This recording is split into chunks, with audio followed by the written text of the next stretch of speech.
Hello.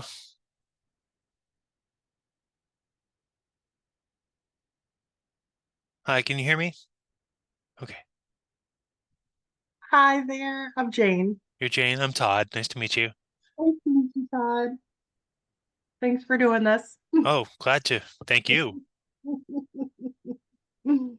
It's always a pleasure. Wonderful. How are things going in Chelmsford? Really well. It's actually my first day back. I uh I I took another job and I was just hired back here and I'm really, really happy. Oh, good. Yeah. That's great. It looks like you might need to do something for in order for me to share my screen. Okay. Oh, right. Okay. So what I'm going to do, I'm going to make you the host.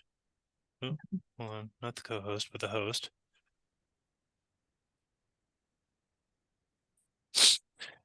Because I'm sort of I'll be hopping back and forth from here to the desk and covering upstairs because, as usual, there aren't very many of us at night. Um, Right. okay.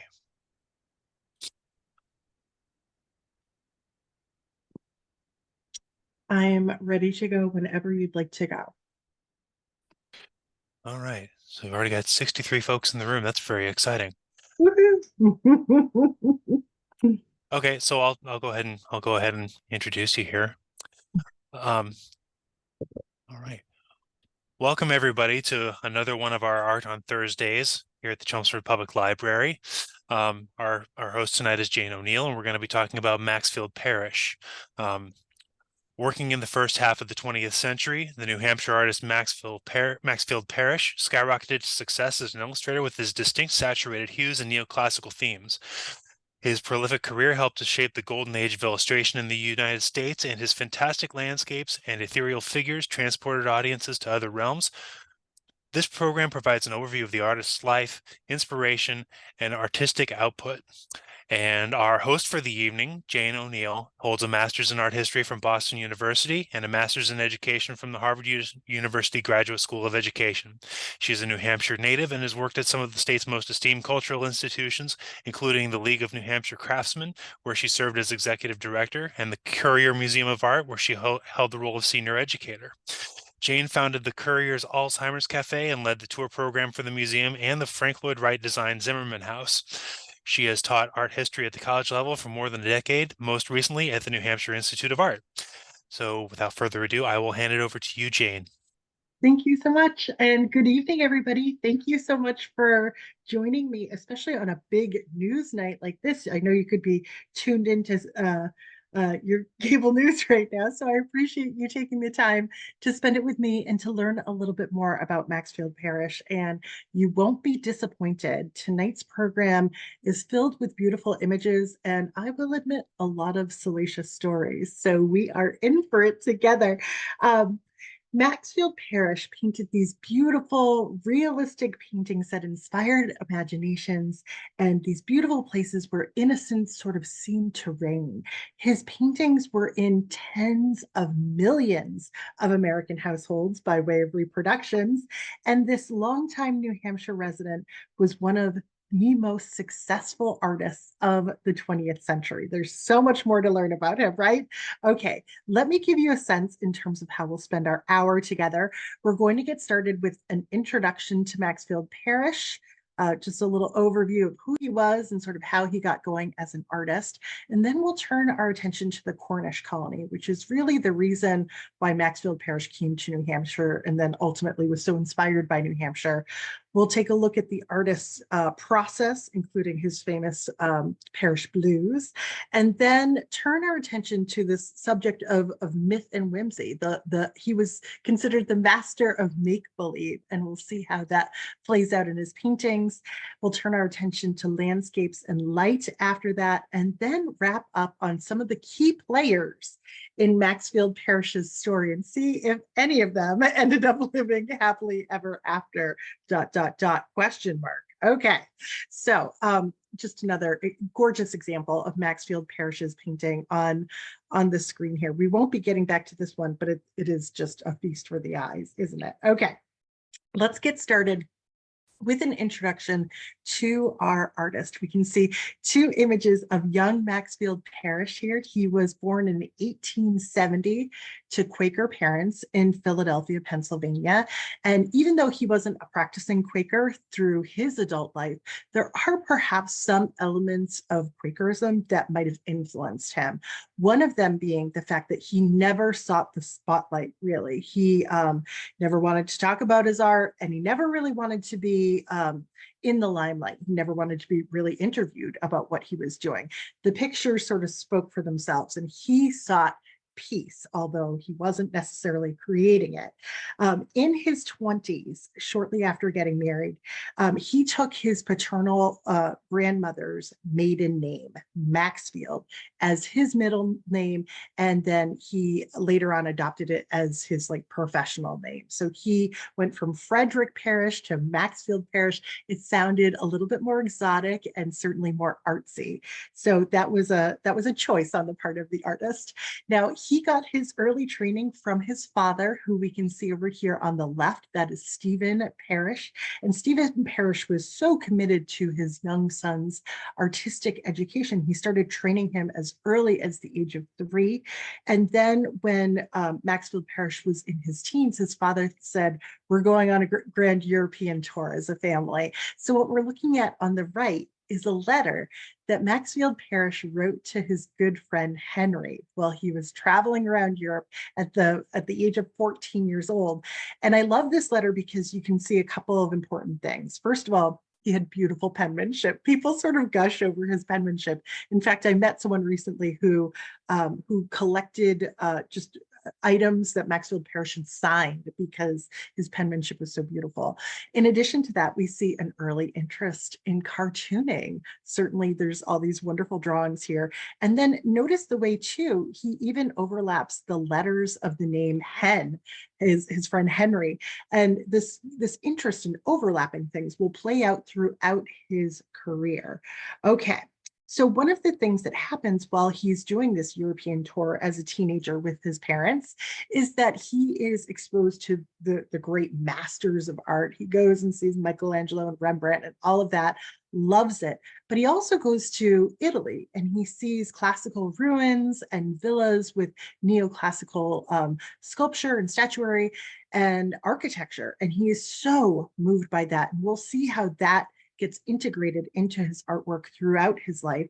What we're looking at here are two images that he created much later on because he was later paid to go back to Italy just to do illustrations for an Edith Wharton book on the subject of Italian villas and architecture. So that was in 1904. These are much later, but he saw these at an early age and it stayed with him. Now we're looking at a colorized photograph of the young Maxfield Parrish. He's very handsome. That plays into all of this too. He studied architecture for 2 years at Haverford College. He went on to study art at the Pennsylvania Academy of Fine Arts.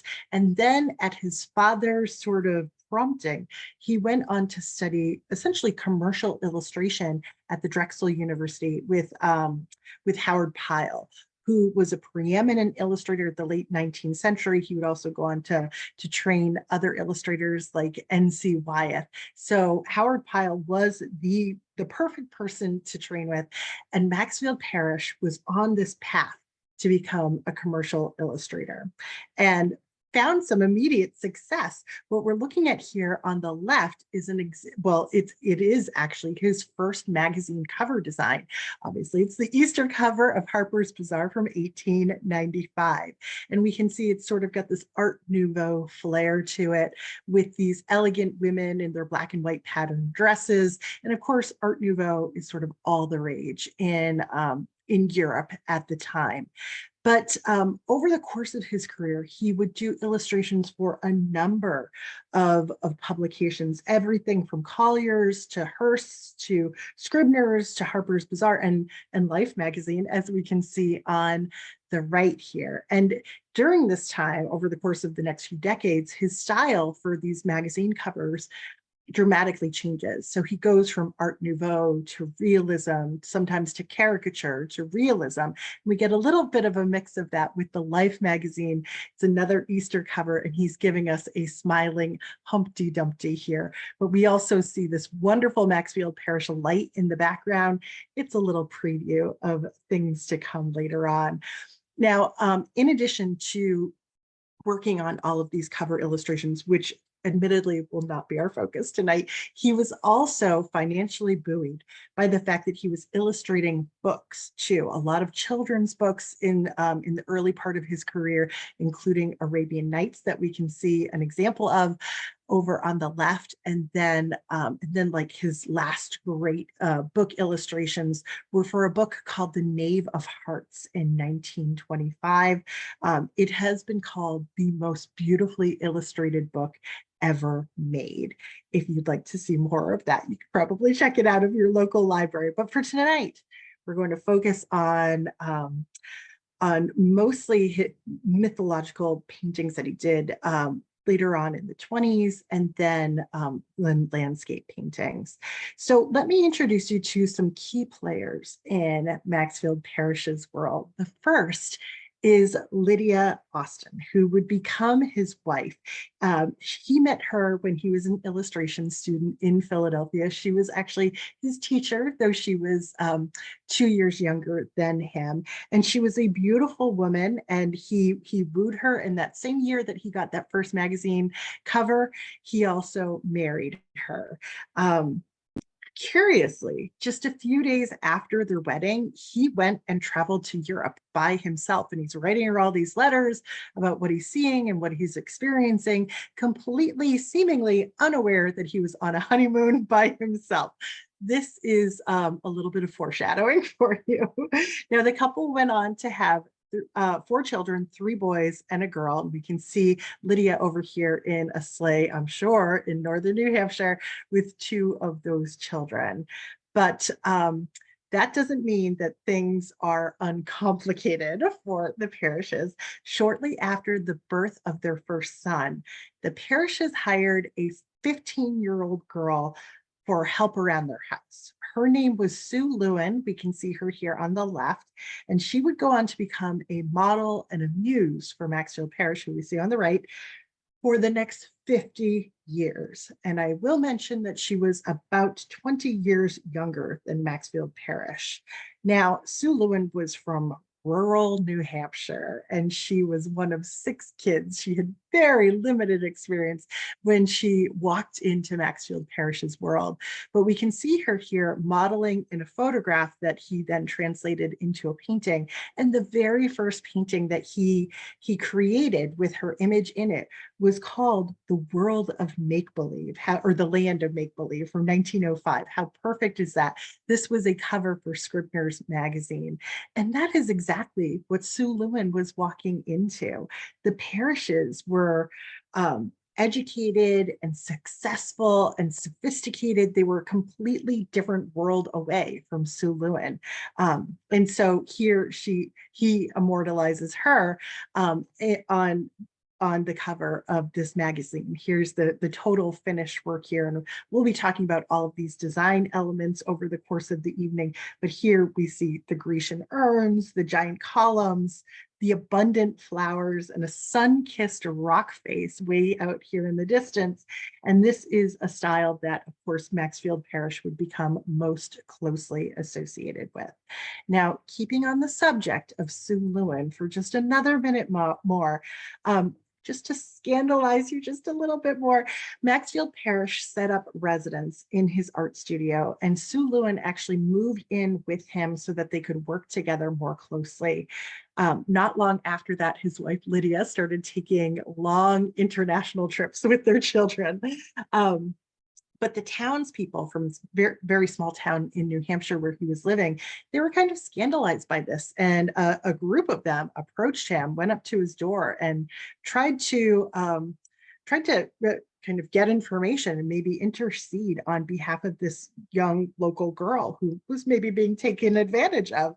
But he insisted that the nature of their relationship was completely platonic, as did Sue Lewin. She famously said, "I'll have you know that Mr. Parrish has never seen my bare knee." So she remained his assistant, his model, his housekeeper, his friend, and almost certainly his lover for the next 50 years. And she was a part of life there. Maxfield Parrish's grandchildren would refer to her as Aunt Sue. So here we're looking at a photograph of Sue Lewin posing for a painting called Griselda. And this is a 1909 Maxfield Parrish painting. The story of Griselda comes from European folklore, and it's the story of a peasant woman chosen by a king to be his consort. He then casts her out for many years, but she remains faithful to him. It's an unbelievable parallel to the actual lives of artist and muse here. Now, that's not all, if you can believe it. In 2013, a leading Maxfield Parrish scholar named Alma Gilbert published this book, a book of love letters between Maxfield Parrish and another woman who he had an affair with from 1936 to 1941. So he had a very complicated love life, to say the least. This woman was 40 years younger than him, and as far as I know, she never posed for pictures. Okay, but let's get back to the art as we finish up this introduction to Maxfield Parrish. What we're looking at here on the left is an example of the type of illustration that he was doing for calendars at the time. In this case, Edison Mazda, which was like the forerunner to General Electric. So he would create this beautiful image that would be the image for the calendar for the entire year, and you would tear away the month. And then a lot of people keep that image in their homes for forever. They would frame them.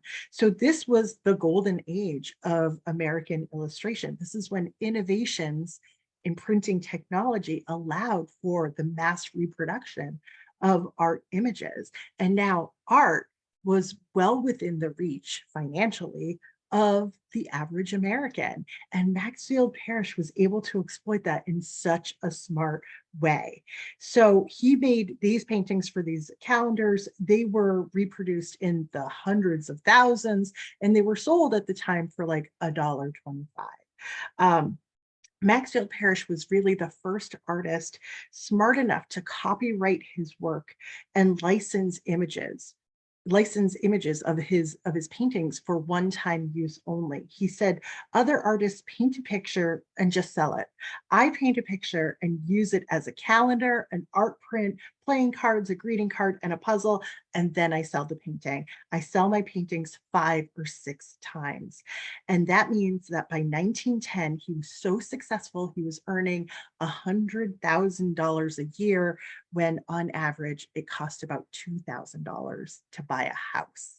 So he was richer than rich, really, and obviously very smart and very good looking.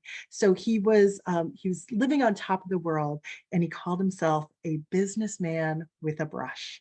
All right, so let's turn our attention now to why Maxfield Parrish moved to New Hampshire, a beautiful place with very creative people. And that brings us to the Cornish colony. Okay. So if you've never heard of the Cornish colony before, I guarantee you now you're going to be planning a trip up to Cornish, New Hampshire this summer. The Cornish colony in Cornish, New Hampshire was founded in 1895, and it centered around America's most successful 19th century sculptor, Augustus St. Gaudens, who we can see here in a 1904 painting by fellow colony member Kenyon Cox. And Augustus St. Gaudens' very stately home in Cornish, New Hampshire, you see over here on the right. This is a National Historic Site, and it's available for you to go and visit. There's wonderful examples of Augustus St. Gaudens' work there. Now, St. Gaudens passed away in 1907. The colony endured on until about 1920. And during that 25-year period, more or less, there was about 100 artists, architects, dancers, actors, and even a US president who would journey up to New Hampshire's Upper Valley every summer to create and to socialize and to just create unforgettable times, really. So it was about a 9-hour train ride from New York City to get up here. So once you're up here, you were pretty committed. So here we see Maxfield Parrish, also painted by Kenyon Cox. And he began to visit Cornish, New Hampshire just before the turn of the century because his father was already involved with the Cornish colony. So writing from his parents' home to a friend, he said, "It's such an ideal country, so paintable and beautiful, so far away from everything, and a place to dream one's life away. I long to be up there and to become identified with it. It is a paradise up there in the mountains. I hate to think of the city again, ever. Outdoor life has changed me in many ways." So in 1898, Maxfield Parrish looked across the valley in Cornish, New Hampshire, and he saw a grove of oak trees in the neighboring town of Plainfield, New Hampshire.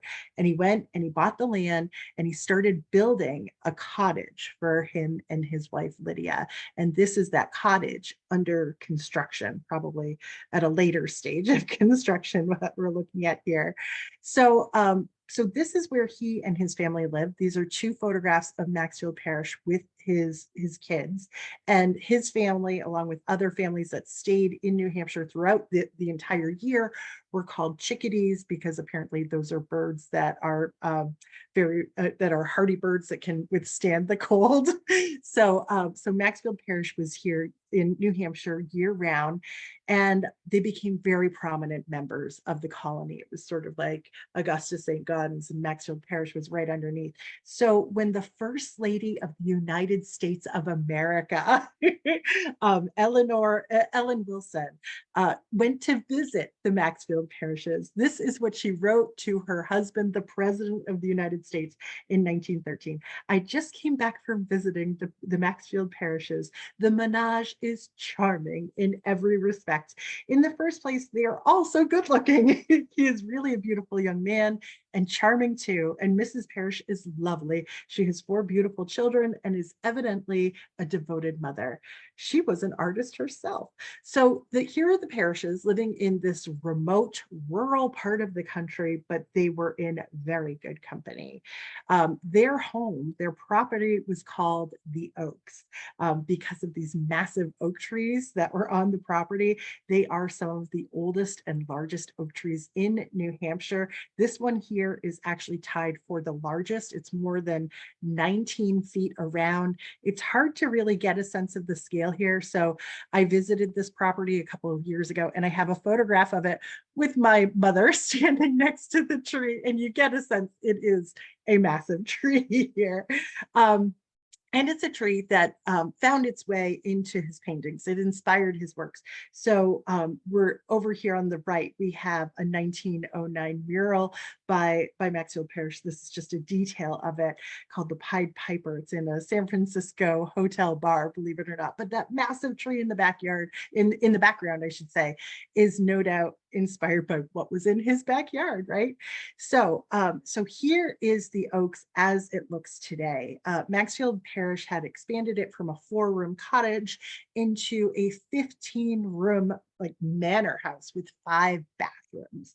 It was part clapboard farmhouse, part Italian villa, part English manor house. And the actual building that he built burnt down in 2013. So we're looking at a little bit of a replica here. It's pretty close to what was originally there. But throughout the time he was building his house, throughout the time he lived there, Maxfield Parrish prioritized this view of Mount Ascutney in Vermont, which you could see just across the valley. So this is the view from his house. It's actually an old extinct volcano. And that view found its way into a lot of his paintings. So here's a work that's at the New Britain Museum of American Art. And you can see it's sort of a callback to his own property, to his own experiences here. And we'll be talking more about these kinds of landscapes in just a little while. I did just quickly want to note too, that the Parrishes had an extensive garden. All of the all of the Cornish colony thought of their gardens as like an outdoor living room. And it was really Lydia Parrish who had the green thumb here. They all had neoclassical features in their gardens too, including this little round pond here, which kind of finds its way into this later painting from 1926 called Golden Reveries. And in fact, elements of his garden and his neighbors' gardens were always in these paintings because they all loved these vaguely neoclassical elements to them. Here is Maxfield Parrish standing in his own garden with this giant sort of Grecian-inspired urn behind him. And you can see he's using something sort of similar in this work from 1918 called The Garden of Allah. So he's featuring these kind of vessels that are like an easy shorthand, a way to tether these pictures to a neoclassical past, while other elements like the lighting and the costumes, etc., suggest this like mythological dream world. But let's keep in mind this idea of a set in a neoclassical past and costumes, because this is where the Cornish colony gets really interesting. Are you ready for this? In 1905, in order to celebrate Augustus St. Gaudens's 20th anniversary in terms of his time in Cornish, 70 colony members, along with townspeople, held what was called a masque for him. And a masque would be like a type of theater entertainment that goes back to like the Renaissance. And it's usually performed for a royal court. There's singing and poetry and dancing. And this particular performance that the Cornish colony did actually made national news at the time. So the Cornish masque had all of these elaborate costumes that you can sort of glean from this photograph, and obviously the neoclassical scenery here. And this was all the stuff that would punctuate Maxfield Parrish's paintings. And of course, he was integral to putting on this performance. Believe it or not, he himself was actually a part of it, dressed as a centaur. Unfortunately, I don't have a photograph of that, but he did paint a centaur just a couple of years later in 1908. And we can probably safely assume that his model for this picture, called Jason and His Teacher, was wearing Maxfield Parrish's own centaur costume here. So it gives you a sense of the theatricality of this group, which leads us to the fact that they decided to have a stage set installed in the Plainfield, New Hampshire town hall. It still exists there today. And Maxfield Parrish designed the stage backdrop in 1916. It has 6 wings here, so these elements that sort of come out on the side, and then 3 drapes. It has these beautiful fall colors, and we can see Mount Ascutney again and the Connecticut River. And it actually has its original lighting, red, amber, and blue, and the lighting can change to give you the sense of the passage of time over the course of an entire day. This has been called the most beautiful stage set north of Boston. I can't wait to see it in person someday. So this gives you a sense in terms of the context for Maxfield Parrish's paintings. Let's go get a little bit better acquainted with how he would make his works. We're just going to kind of zoom through this section here, but Maxfield Parrish actually had tuberculosis in the year 1900. And so in order to recover from that, he went to Saranac Lake and then later on to Arizona. And with all this time that he had to recover, that's when he really started experimenting with glazes and that sort of thing. We'll talk about that in just a moment. But I think it's like also when he begins to see these rocky cliff faces that he becomes so enamored with, and this orange peach light that he illuminates them with.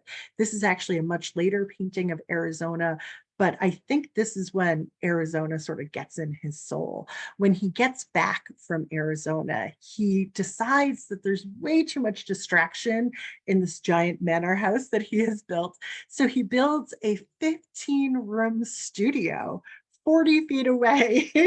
And that's where he kind of sets up shop, because now he's got all of these complicated processes for making a painting. So this is an extensive building. We can see a more contemporary photograph of it over here on the left. And this building is not only a place for painting, there's also a machinery shop in there. He called himself a machinist who loved to paint. And the studio also had 3 bedrooms, a kitchen, 2 painting rooms. One of them was for oversized pieces. It had a trap door in the floor so he could easily move murals in and out, 2 bathrooms, and a dark room. And so photography would become really integral. And so I just to emphasize too, this is actually the building that he lived in with Sue Lewin for the next 50 years, just 40 feet across the lawn. So photography, as I said, was really important to Maxfield Parrish. And I think that this is the first time in any of my talks, I think, that we are looking at an artist's nude selfie in terms of a photograph, because he would use photography to plan his pictures and essentially to insert those photographs almost directly onto his works. So in this case, he's modeling for his own finished painting, which would be called potpourri. But for the most part, he would use other people as models. We're looking at a work here, not with Sue Lewin, who was his primary model, but with a young woman named Kitty Owen. She was actually the granddaughter to William Jennings Bryan, who was the Secretary of State and ran for president 3 times. We're going to see her again in just a little bit. But the way Maxfield Parrish would use photography is that he would use a glass plate photography and then a magic lantern so he could project the image on the glass plate onto paper or board, usually paper, and then essentially trace the image of a figure and then cut it out and then oftentimes apply it to the surface of a landscape. So in this case, you can see Kitty doesn't look fully integrated into this painting called The Canyon from 1923.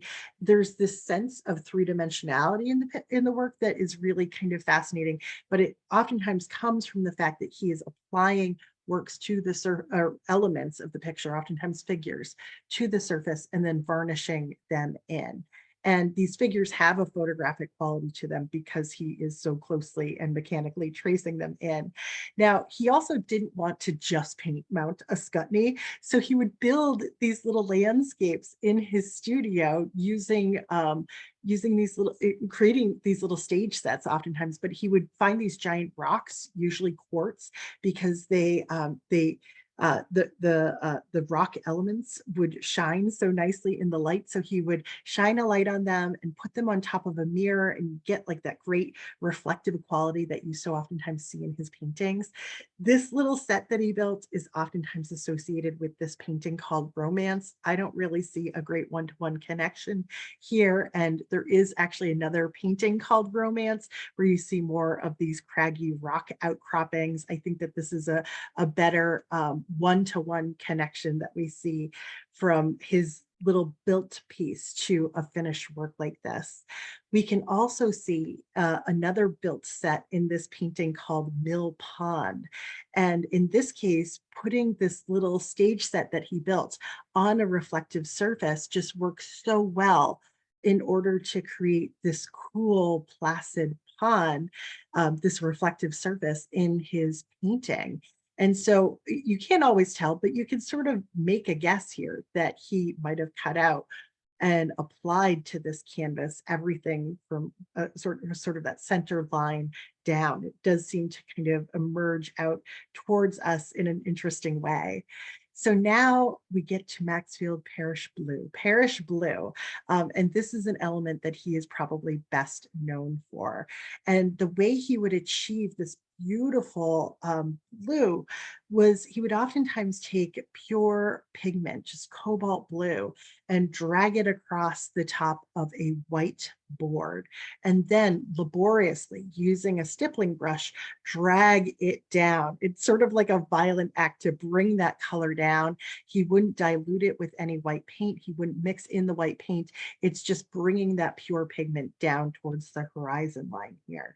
And he would usually work one color at a time and then add layers of glaze and varnish. So the glaze had thin layers of very vivid color in it, and then varnish was like a clear a varnish. And so this was a very time consuming process. Sometimes the varnish would take like 2 weeks to dry. So he was oftentimes working on multiple paintings simultaneously. Now, this is all like a historic process. This goes back to the Renaissance, but nobody was painting like this in the 20th century because you didn't have to. But Parrish really liked the end results, this kind of glistening surface that he had, and of course audiences did too. So let's turn our attention to this world of make-believe that he was creating for his audiences in the first few decades of the 20th century. We can see with these two works that sort of have similar compositions here. We have air castles on the left and the dinky bird on the right. These paintings show Parrish's very special talent for creating these neoclassically inspired fantasy worlds that are accessible to the general public. And he would punctuate these fantasy worlds with these idealized academic nudes. These are not threatening nudes in any way. You don't see any genitalia, you don't see any body hair. And sometimes they could even kind of read as androgynous, but they would help to make these scenes appear timeless.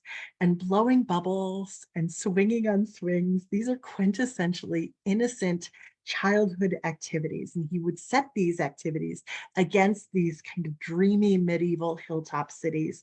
And they would be these ethereal fortresses, right? But we know that these were all parts of sets that he was building.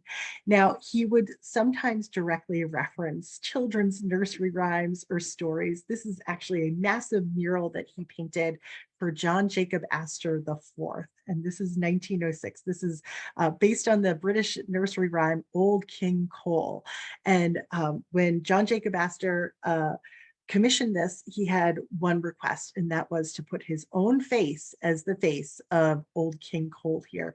Apparently, Maxfield Parrish didn't really like being bossed around because he played a little trick on John Jacob Astor, apparently. But just to give you a sense in terms of how much he was paid for this mural, which measures about 8 feet high and about 30 feet long, it was the equivalent in today's money of about $130,000. But the trick here, the old joke, the saying is that he painted Old King Cole as if he has just passed gas. And so you can see, let me see if I can sort of zoom in here for you. Various figures have paused and they look sort of astounded by what they're smelling and what they've heard.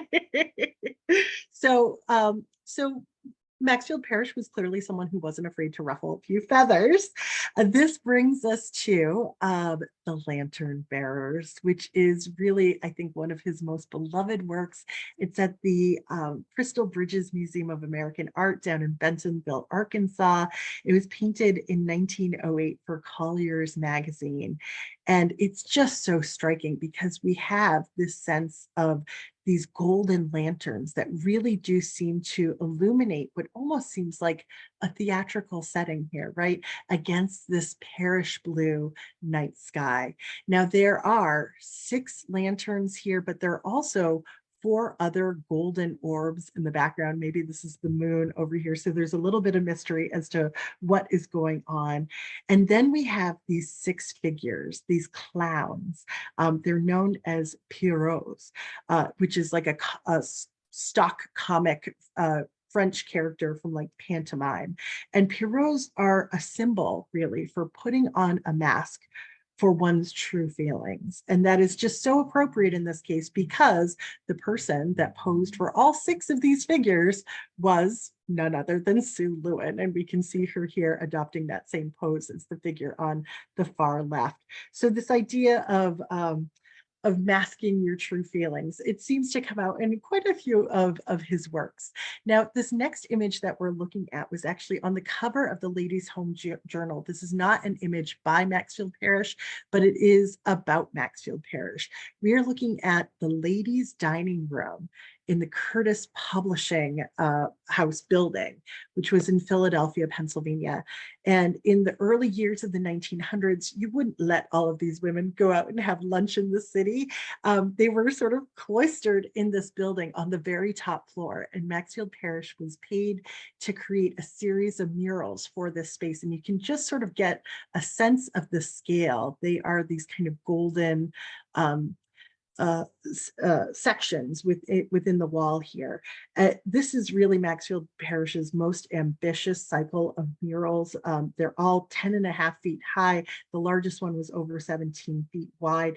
Let's take a quick look at them. This was a series that's called the Florentine Fete. It's a series of pictures really about nothing but sweet nothings. There's no narrative here.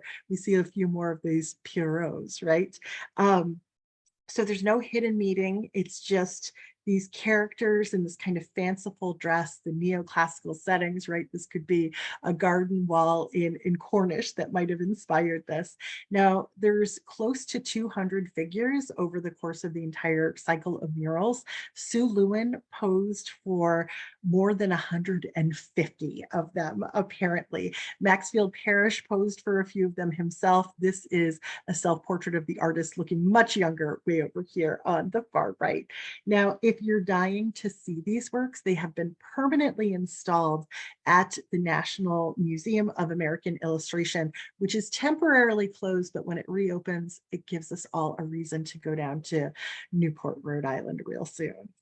Now, this brings us to Maxfield Parrish's most famous work. I'm sure you've all heard mention at some point or another of this fantasy land of Daybreak from 1922. This would be his most popular print ever. And unlike several of his other paintings that we've seen tonight, it was created to be a fine art print. So he was working with a New York company called the House of Art. And even Parrish referred to this as like his great painting. It's the epitome of his work. It was so successful and reproduced so often, it's estimated that a reproduction of this painting was in 1 out of every 4 American households. It's hard to imagine, right? Now, like I said, despite this, he refused to talk about it. So we're going to sort of delve into it in interesting ways to try and understand it a little bit better. I wanted to show you this kind of sketch photographic study that he did for it. Now, in this early rendition, we can actually see 3 figures here. There's like the standing nymph, the girl lying down, and then a third figure who's like seated next to this column over here. Now we know that the standing figure was the artist's 11-year-old daughter, Jean. The figure lying down was Kitty Owens, the granddaughter of William Bryan's Jennings. And this probably would have been Sue Lewin, who was kind of getting on in years. Now, the setting here is so closely related to his life in Cornish. This is a photograph from a little book on Cornish, New Hampshire, and you can see it's almost like the same setup. It's like these women in neoclassical clothing. Maybe they were going to go perform at that masque, sitting along a pool. Drew Barrymore, the actress's famous I think it's her great aunt, who was also an actress. Ethel Barrymore had a house in Cornish, New Hampshire, and it was like the same thing. It was like this pergola covered marble pool where people would sit like this. So this was the sort of thing that Maxfield Parrish would see in his life. But he was also thinking of something that kind of wonderfully related to that stage set that he had already created in downtown Plainfield, New Hampshire. So he's conceiving of this magnum opus painting as integrating all of these previous ideas that he's sort of been batting around even since he was a teenager. So why does he move from 3 figures to 2? There's a couple of different ideas about this. And the most compelling, I'll say that the one that I find least compelling is supposedly his 11-year-old daughter asked him to take Sue Lewin, that third character, out because she sort of understood the interpersonal dynamics there. But as I understand it, Maxfield Parrish's children were somewhat oblivious as children to the true nature of the relationship there. And what I find more compelling is that Maxfield Parrish was interested in the golden ratio and Fibonacci sequences. And so he's created essentially that wonderful, almost like a nautilus shell that in terms of his composition that leads our eyes directly to those two figures and that wonderful interaction between the two of them. So let's talk a little bit about, and if you're interested in Fibonacci's sequence, it's basically this idea of expanding space based on numbers. You would add two numbers together, 5 and 8, to get 13, and then 8 and 13 to get 21, and it would expand, and the area would expand in that predictable way. So let's go back to the painting itself. Okay, so what we're looking at here, we have this androgynous nymph standing over this young woman who has apparently been sleeping on what looks like an ancient Greek temple floor all night. The nymph seems like the personification of daylight itself, and so she greets the daybreak with this smile as though she's greeting a lover in the morning. Parrish never fully acknowledged the sexual appeal of his art. It is what one art historian described as the power and erotic energy within the dream of purity, which I think just kind of uh, encapsulates this so well. Beyond them is that still water, that Parrish blue, right? And then those rocky mountains that look a little bit more at home in maybe Arizona than in New Hampshire, but it's got that beautiful peach light and then the purple shadows there. It's a pleasing composition and subject, and one that has been appropriated in a number of ways over the years. One of my favorite movies, The Princess Bride, you can see one of the versions of the movie poster is a callback to Parrish. There is also several album covers, music album covers that refer to Parrish's painting, including the Moody Blues and the Allman Brothers. Are you ready for this? Even a Nestle candy bar campaign of white chocolate referenced Parrish's paintings. And then none other but the king of pop himself, Michael Jackson, did a video with his then wife, Lisa Marie Presley, where they were the very figures in Maxfield Parrish's painting. That was back in the early 1990s. So even though this was done in 1922, obviously it had some staying power, some real influence on American culture, and it sort of spelled out what the rest of the decade of the 1920s would be like for Maxfield Parrish. He focused on these idealized neoclassical young women, or sometimes nude women, who were oftentimes just situated on improbably rocky outcroppings. So there's this idea of how soft and innocent they are and how rough the terrain is. The figures were photorealistic, and the landscapes highly detailed. But by 1931, Parrish said, I'm done with girls on rocks. I painted them for 13 years. This has become tiresome for me. So he said, a man can only repeat himself for so long. So right around 1930, he gives up the subject, and gives up a subject that was very financially profitable for him. So he turns instead to just landscape and light. And I think that a lot of Maxfield Parrish fans today really especially love these landscapes that are so oftentimes inspired by New Hampshire. This is a painting called New Hampshire Hills from 1932. And so now we see Parrish focusing all of his attention on light and the landscape itself.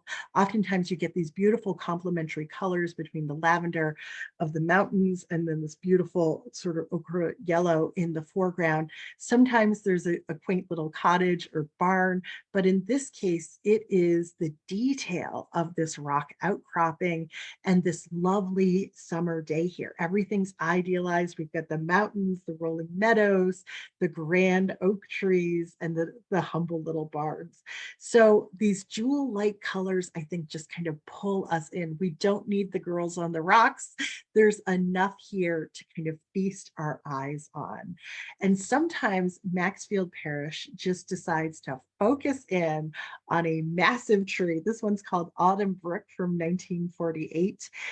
It doesn't have the classical columns of daybreak or any of these imagined mountainsides that we saw from his make-believe pictures, But here, all he wanted to do was just focus on this play of light on this massive tree trunk here. And you hardly even notice the autumn brook here because you can barely look away from this gorgeously illuminated tree trunk in the foreground. And now that you've seen this, you're going to be seeing Maxfield Parrish tree trunks everywhere you go. I was eating dinner the other night and I like ran outside because across the street, my neighbor's tree was all lit up like this. And I felt like a fool snapping pictures of it. But once you see it, you appreciate it and you begin to see this beauty in the world that maybe you hadn't seen before. So Parrish continues on like this throughout the 1930s into the 40s. Here is his painting of these massive birch trees. He called this old white birch from 1937. And here you can see that maybe because of those massive oaks in his own on his own property, he could really imagine any tree as being monumental in proportions. We get this almost octopus-like tangle of trunks and branches here. We've got this incredible blue-green sky with just a little bit of yellow at the horizon line and this gorgeous peach light on those branches. He considered this one of his very best paintings. Here's a photograph of the artist later on in life with the painting just behind him over his fireplace. Now, continuing on with the subject of the white birch, here is another take on the same subject. And Maxfield Parrish can really turn any landscape into a beautiful one. Here we have these beautiful white birch trunks and branches set against this golden sky, kind of flirting with these lavender mountains in the background. But the subject and the layering of these elements here, to me, once again, recalls that stage set that he had created back in the 19 teens. So this idea of layering and this attraction to nature was always within him. So we'll end this quick look at his landscapes with these last two works, these last two winter works here. Parrish had a talent for capturing this quality of light that's only present for a few minutes a day. Later on in his life, he was asked a question about like how he finds inspiration. And this was like the one question where he was candid and he was really able to talk about what he did. He said, up in this northern wilderness, when nature puts on a show, it is an inspiring one. There seem to be magic days once in a while with some rare quality of light that hold a body spellbound. In sub-zero weather, there will be a burst of unbelievable color that when a mountain turns deep purple, a thing it refuses to do in the summer. Then comes the hard part, how to plan a picture so that it gives to others what happened to you, to render and paint an experience, to suggest the sense of light and color, air and space. There is no such thing as sitting down outside and trying to make a portrait of it. It lasts only for a minute, for one thing, and it isn't an inspiration that can be copied on the spot. I think he's copied that light so effectively here. I should say he captured that light effectively here. And I draw your attention to these little orange windows over on the right. This is like another Maxfield Parrish signature element. We've already seen it in a few of his pictures. We can see some glowing windows on the left as well. With those glowing windows, I feel like he creates this sense that you're almost home. It's like you're trudging through this home and you're almost back to the ones that you love who are waiting for you. You're almost back to warmth too. And it just beckons you, doesn't it? Beyond these glowing mountains here. So in our last few moments, I want to give you the epilogue. Did everybody live happily ever after? Okay. Um, put on your seatbelt because this is quite a story. All right. Despite being profoundly wronged by Parrish in their marriage, Lydia Parrish sort of found her happiness. She would do annual trips to St. Simon's Island in off the coast of Georgia to escape the New Hampshire winters. And believe it or not, she ended up doing ethnomusicologist work there. She even published a book called Slave Songs of the Georgia Sea Islands. Now, she died of cancer in 1953. She was 81 years old. And at the time of her death, she had been married to Maxfield Parrish for 58 years. Now, most of that, they really were not together, right? Because he was with Sue Lewin, who we can see at I think this was a photograph taken of her in the final year of her life. Now, Sue Lewin had been waiting all this time for her chance to marry Maxfield Parrish. But I think as a Quaker, or maybe it's just as somebody who was really nervous about attracting any negative attention to himself, he never wanted to divorce his wife. So he just lived in the studio with Sue Lewin. And after his wife died, Sue Lewin waited patiently for another 7 years for him to pop the question. And when he wouldn't, at the age of 71, she decided to leave Maxfield Parrish. He was in his 90s at this point, and she went and married a teenage sweetheart that she had, believe it or not. So, this caused an interesting ripple in the relationship between Sue Lewin and Maxfield Parrish, because then he went out and he changed his will. He updated it to include Sue Lewin's new married name, and he put her essentially at the top of this new will. And he bequeathed her exactly $3,000, which is basically nothing considering she was his companion and did everything for him for the previous 50 years. So there's all sorts of speculation as to why he did that, and maybe it did actually mean something to the two of them. But a few years after both Lewin and Parrish had passed away, construction workers actually found some photographs that he had taken of her in the nude. We already knew that they must have existed because he painted her in the nude. So this idea that he had never seen her bare knee was just not true.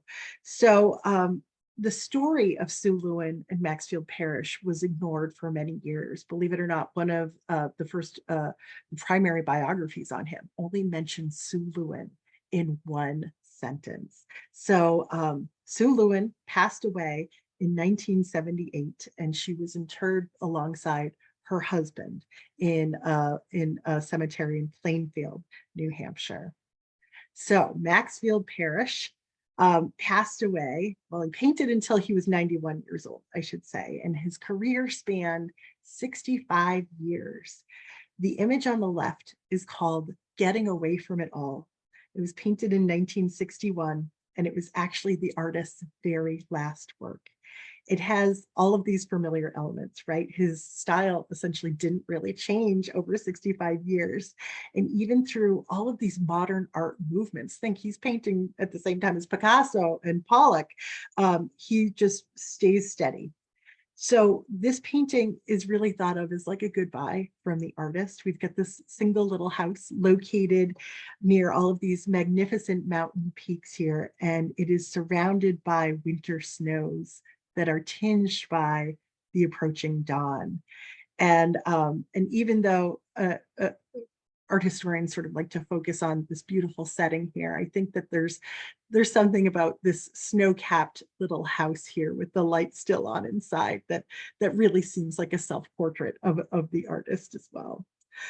So in his later years, Parrish developed severe arthritis in his hands that prevented him from painting.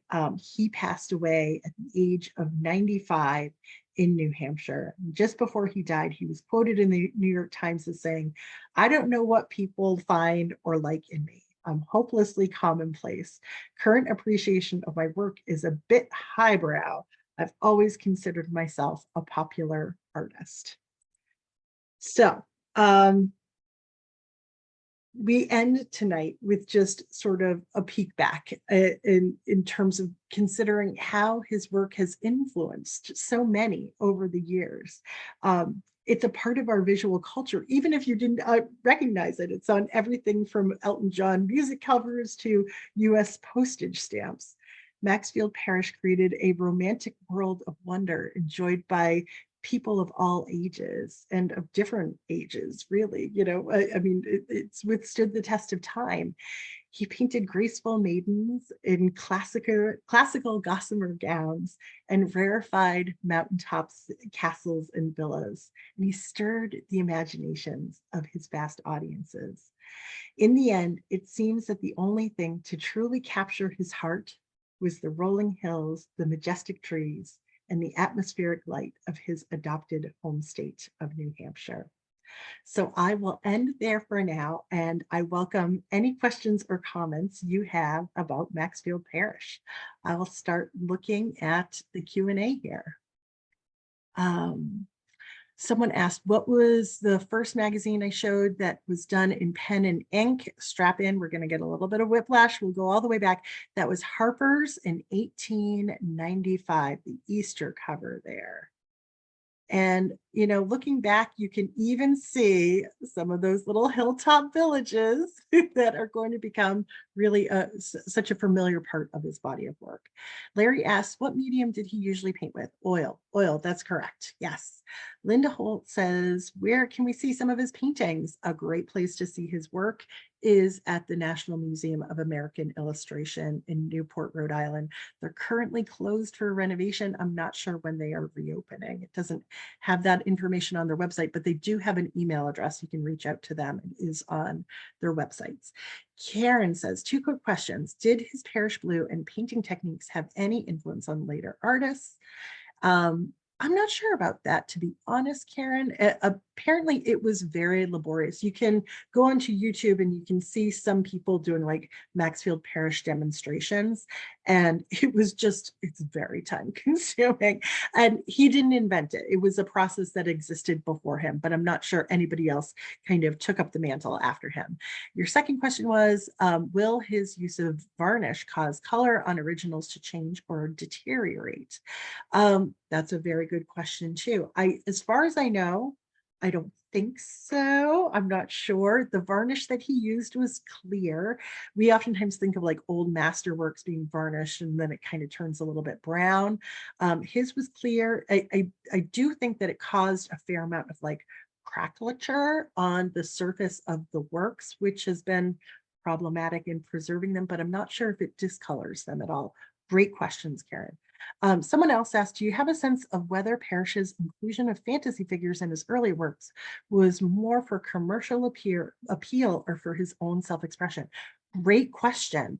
I think it was a little bit of both. I think he was involved in this really interesting community in Cornish, New Hampshire that somehow sort of inspired and spilled out onto his paintings. But then maybe after painting that for a couple of decades and having there be such a demand for it, and it was like the same thing again and again, I think he got a little bit tired of it. So it seemed like it was tied to self-expression. It was certainly commercially popular, and then he just had to move on.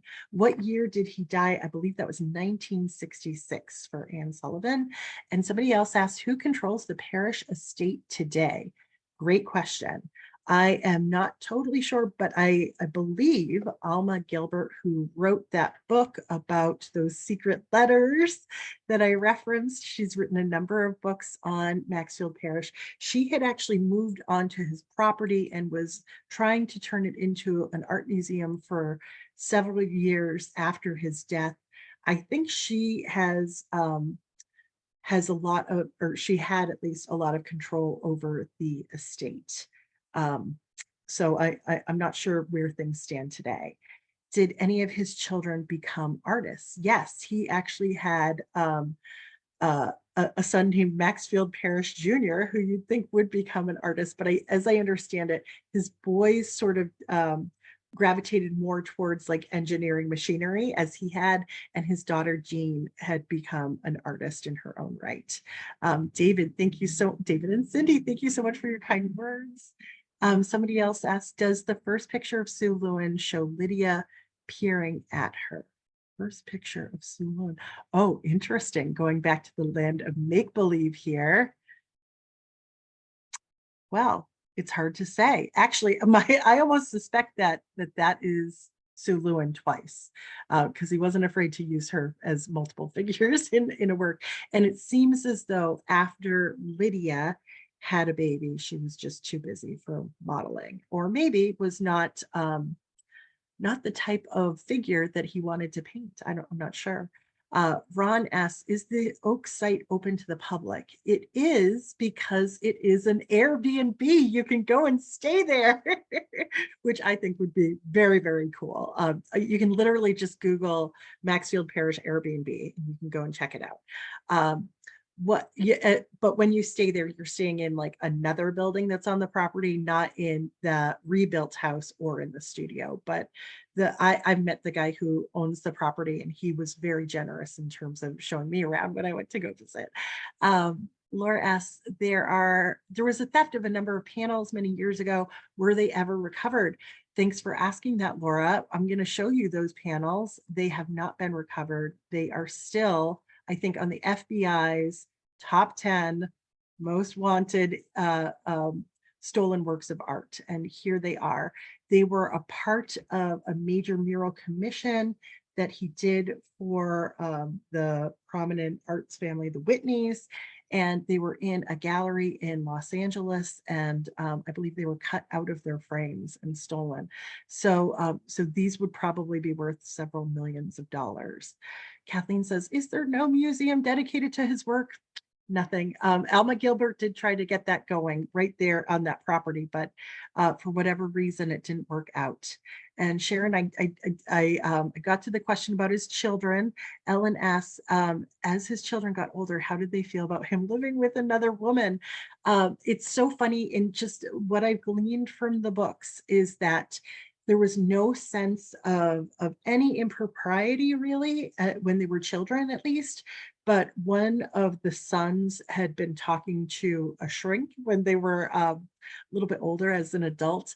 And then they just had like this realization, oh yeah, it makes sense. Dad was having an affair all along. So it doesn't seem as though they harbored any ill will. And it seems as though they accepted that if they were going to go visit their father as adults, that they would just be visiting with Aunt Sue as well. Very interesting, huh? And then Jan asks, please mention that the Currier Museum in Manchester, New Hampshire has a wonderful Maxfield Parrish painting. Yes, absolutely. That's a great place to go and see a parish. Also up at the Hood Museum, I mentioned the New Britain Museum down in New Britain, Connecticut too. There's some works that are sprinkled around out there, but Currier is probably pretty close for most people. Thanks for mentioning that, Jan. And I'll start looking through some of the chat here as well. And let's see. Oh, it's great to see where everybody was, a few people added where they were from tonight. And looks like people enjoyed this. Thank you, everybody, for your kind words. I think I got to all of the questions. I really appreciate everybody joining us tonight, and have a great June. We're practically in June now, and I'm so happy to say that I will be in Chelmsford for our next talk. I'm going to do it live on June 27th. We'll be looking at the work of Frida Kahlo at 7 p.m. So I hope you can join me for that presentation. It would be so wonderful to see all of you in person. And again, thank you so much for joining us for tonight's program. I really appreciate everybody's kind words and great questions. Have a great night, everyone. Take care.